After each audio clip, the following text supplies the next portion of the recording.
Ce qui m'a frappé dans cette séance d'aujourd'hui, c'est que toute cette recherche, finalement, elle est mue avant tout par la curiosité, qu'elle fait appel à toutes les disciplines, et que finalement, on n'a pas eu le sentiment qu'il y avait un chemin immense entre des approches qui appartiennent, qui sont dans la catégorie sciences de l'univers, et de l'autre côté, sciences de la vie. En fait, c'est parce qu'il y a tellement de travail dans chacune de nos disciplines qu'on a du mal à se mettre dans la peau de nos collègues, mais on en voit la nécessité.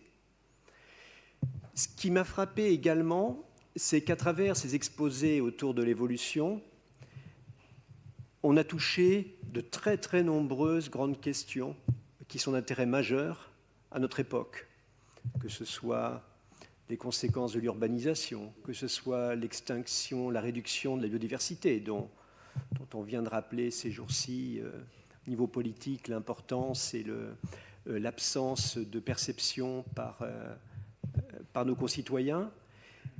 Des questions qui touchent à notre santé également, puisqu'on a vu, on a parlé, même si c'était brièvement, on a bien vu également l'importance par rapport à ce qu'on appelle les pandémies actuelles de l'obésité, des pathologies cardiovasculaires.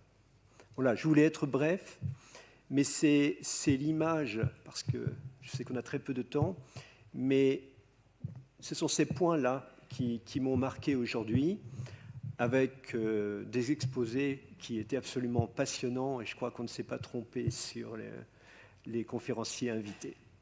Je pense que Philippe Janvier aura un autre éclairage que le mien, très complémentaire. Oui, merci Yvon. Dans le début de son origine des espèces, Darwin signale bien, dit bien au début, que celui qui a lu l'admirable ouvrage de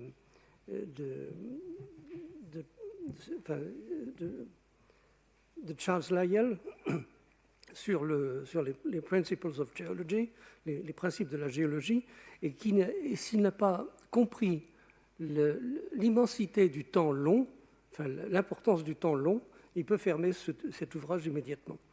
C'est-à-dire que c'est vrai que on ne peut lire, même au XIXe siècle, on ne pouvait lire Darwin que si on avait une conscience de l'importance du temps long dans les périodes passées.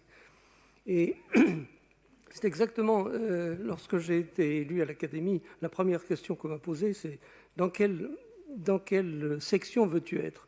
Et j'avais le choix entre la section de biologie intégrative et la section de sciences de l'univers, c'est-à-dire un petit peu les sciences de la Terre.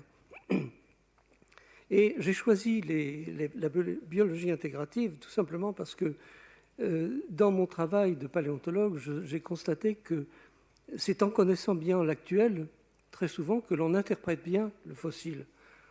Inversement, si on ne connaît pas l'actuel, le fossile reste extrêmement mystérieux. Parfois, on ne peut pas comprendre un petit peu toute la portée de l'apport du fossile dans la chronologie de l'histoire du vivant. Donc, cette séance illustre bien la force de notre compagnie, justement par ces deux sections, celle de l'univers et celle de la biologie intégrative, pour aborder la question de l'évolution du vivant. Merci. Merci beaucoup.